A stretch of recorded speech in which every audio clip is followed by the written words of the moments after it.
I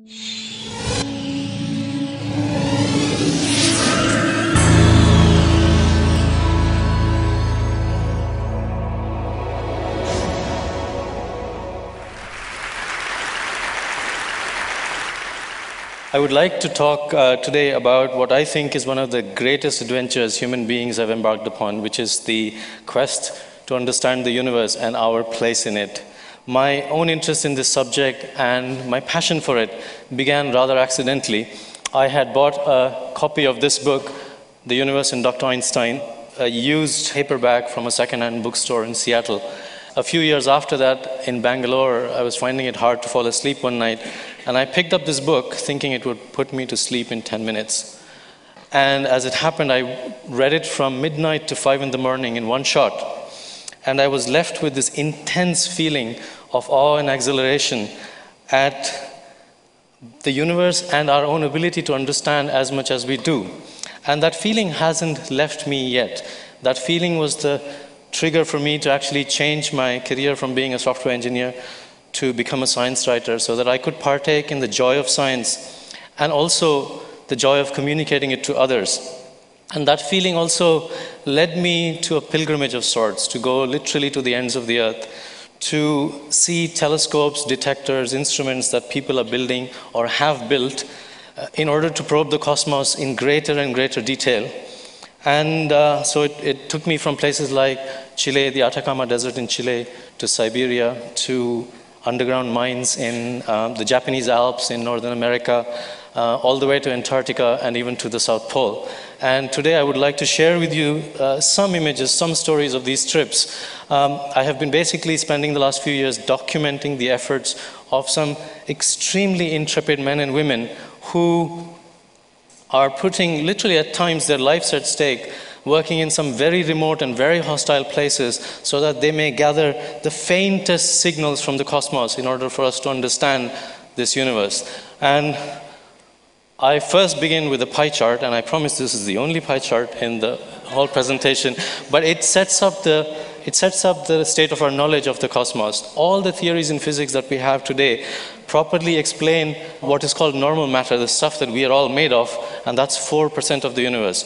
Astronomers and cosmologists and physicists think that there is something called dark matter in the universe, which makes up 23% of the universe, and something called dark energy, which permeates the fabric of space-time, that makes up another 73%. So if you look at this pie chart, 96% of the universe at this point in our exploration of it is unknown or not well understood. And most of the experiments, telescopes that I went to see are in some way addressing this question, these two twin mysteries of dark matter and dark energy. I will take you first to an underground mine in northern Minnesota where people are looking for something called dark matter. And the idea here is that they're looking for the sign of a dark matter particle hitting one of their detectors. And the reason why they have to go underground is that if you did this experiment on the surface of the Earth, the same experiment would be swamped by signals that would be created by things like cosmic rays, ambient radioactivity. Even our own bodies, you might not believe it, but even our own bodies are radioactive enough to disturb this experiment. So they go deep inside mines to find a kind of environmental silence that will allow them to hear the ping of a dark matter particle hitting their detector. And I went to see one of these experiments, and this is actually, you can barely see it, and the reason for that is it's entirely dark in there. This is a cavern that was left behind by the miners who left this mine in 1960, and physicists came and started using it sometime in the 1980s. And the miners in the early part of the last century worked literally in candlelight. And today, you would see this inside the mine, half a mile underground. This is one of the largest underground labs in the world. And among other things, they're looking for dark matter. There is another way to search for dark matter, which is indirectly. If dark matter exists in our universe, in our galaxy, then these particles should be smashing together and producing other particles that we know about, one of them being neutrinos. And neutrinos you can detect by the signature they leave when they hit water molecules. When a neutrino hits a water molecule, it emits a kind of blue light, a flash of blue light, and by looking for this blue light, you can essentially understand something about the neutrino and then indirectly something about the dark matter that might have created this neutrino. But you need very, very large volumes of water in order to do this. You need something like tens of megatons of water, almost a gigaton of water, in order to have any chance of catching this neutrino. And where in the world would you find such water? Well, the Russians have a tank in their own backyard. This is Lake Baikal. It is the largest lake in the world. It's 800 kilometers long. It's about 40 to 50 kilometers wide in most places, and 1 to 2 kilometers deep. And what the Russians are doing is they're building these detectors and immersing them about a kilometer beneath the surface of the lake so that they can watch for these flashes of blue light. And this is a scene that greeted me when I landed there. This is Lake Baikal in the peak of the Siberian winter. The lake is entirely frozen, and those line of black dots that you see in the background, that's the ice camp where the physicists are working. The reason why they have to work in winter is because they don't have the money to work in summer and spring, which if they did that, they would need ships and submersibles to do their work.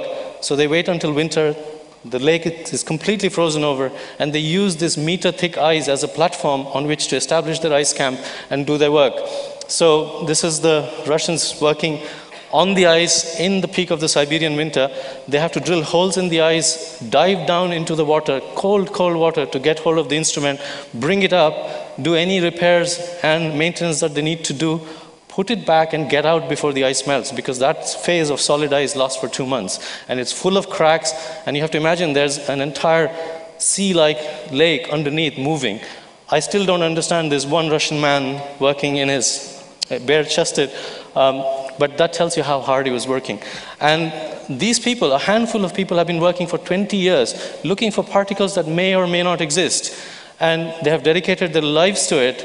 And just to give you an idea, they have spent 20 million over 20 years of it's very harsh conditions. They work on a shoestring budget. The toilets there are literally holes in the ground covered with a wooden shack. And it's that basic, but they do this every year. From Siberia to the Atacama Desert in Chile to see something called the Very Large Telescope. The Very Large Telescope is one of these things that astronomers do. They name their telescopes rather unimaginatively. I can tell you for a fact that the next one that they're planning is called the Extremely Large Telescope. Right? And you wouldn't believe it, but the one after that is going to be called the Overwhelmingly Large Telescope. But nonetheless, it's an extraordinary piece of engineering. These are 4 8.2 meter telescopes, and these telescopes, among other things, they're being used to study how the expansion of the universe is changing with time. And the more you understand that, the better you would understand what this dark energy that the universe is made of is all about.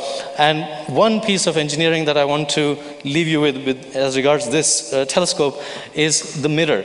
Each mirror, there are 4 of them, is made of a single piece of glass, a monolithic piece of high-tech ceramic that has been ground down and polished to such accuracy that the only way to understand what that is imagine a city like Paris with all its buildings and the Eiffel Tower. If you grind down Paris to that kind of accuracy, you would be left with bumps that are 1 millimeter high. And that's the kind of polishing that these mirrors have endured. And extraordinary set of telescopes. Here's another view of the same. The reason why you have to build these telescopes in places like the Atacama Desert is because of the high altitude desert. The dry air is really good for telescopes, and also the cloud cover is below the summit of these mountains so that the telescopes have about 300 days of clear skies.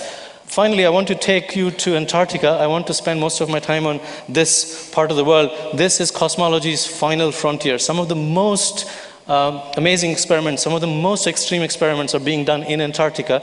I was there to view something called a long-duration balloon flight, which basically takes telescopes and instruments all the way to the upper atmosphere, the upper stratosphere, 40 kilometers up, and that's where they do their experiments, and then the balloon, the payload is brought down.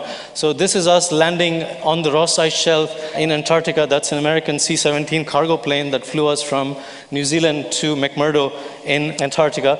And here we are about to board our bus, and I don't know if you can read the lettering, but it says Ivan the Terrabus. That's taking us to McMurdo, and this is the scene that greets you in McMurdo. And you barely might be able to make out this hut here. This hut was built by Robert Falcon Scott and his men, when they first came to Antarctica on their first expedition to go to the South Pole, because it's so cold, the entire contents of that hut is still as they left it, with the remnants of the last meal they cooked still there. It's an extraordinary place. This is McMurdo itself. About 1,000 people work here in summer and about 200 in winter when it's completely dark for 6 months. I was here to see the launch of this particular type of instrument. This is a cosmic ray experiment that is being launched all the way to the upper stratosphere to an altitude of 40 kilometers. What I want you to imagine is this is 2 tons in weight. So you're using a balloon to carry something that is 2 tons all the way to an altitude of 40 kilometers. And the engineers, the technicians, the physicists have all got to assemble on the Ross Ice Shelf, because Antarctica is, I won't go into the reasons why, but it's one of the most favorable places for doing these balloon launches, except for the weather. The weather, as you can imagine, this is summer, and you're standing on 200 feet of ice, and there's a volcano behind, which has glaciers at the very top. And what they have to do is they have to assemble the entire balloon, fabric, parachute, and everything on the ice, and then fill it up with helium, and that process takes about 2 hours. And the weather can change as they're putting together this whole assembly. For instance, here they're laying down the balloon fabric behind, which is eventually going to be filled up with helium. Those 2 trucks you see at the very end carry 12 tanks each of compressed helium. Now, in case the weather changes before the launch, they have to actually pack everything back up into their boxes and take it out back to McMurdo Station. And this particular balloon, because it has to launch 2 tons of weight, is an extremely huge balloon.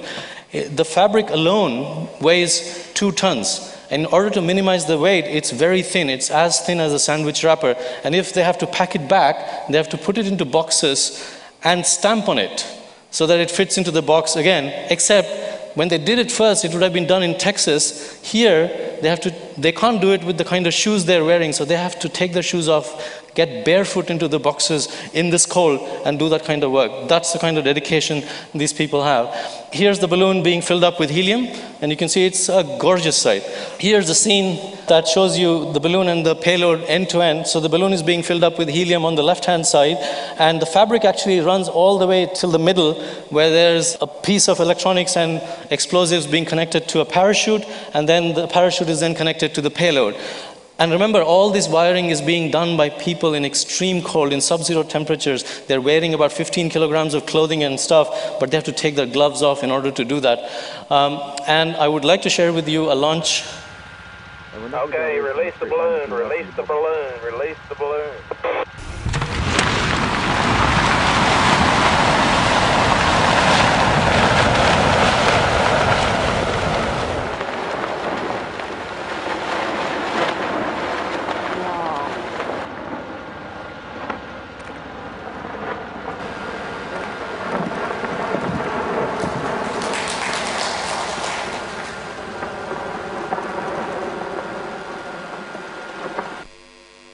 And I'll finally like to leave you with 2 images. This is an observatory in the Himalayas in Ladakh in India, and the thing I want you to look at here is the telescope on the right-hand side, and on the far left there is a 400-year-old Buddhist monastery. This is a close-up of the Buddhist monastery, and I was struck by the juxtaposition of these 2 enormous disciplines that humanity has. One is exploring the cosmos on the outside, and the other one is exploring our interior being, and both require silence of some sort. And what struck me was every place that I went to see these telescopes, the astronomers and cosmologists are in search of a certain kind of silence, whether it's silence from radio pollution or light pollution or whatever. And it was very obvious that if we destroy these silent places on Earth, we will be stuck on a planet without the ability to look outwards, because we will not be able to understand the signals that come from outer space. Thank you.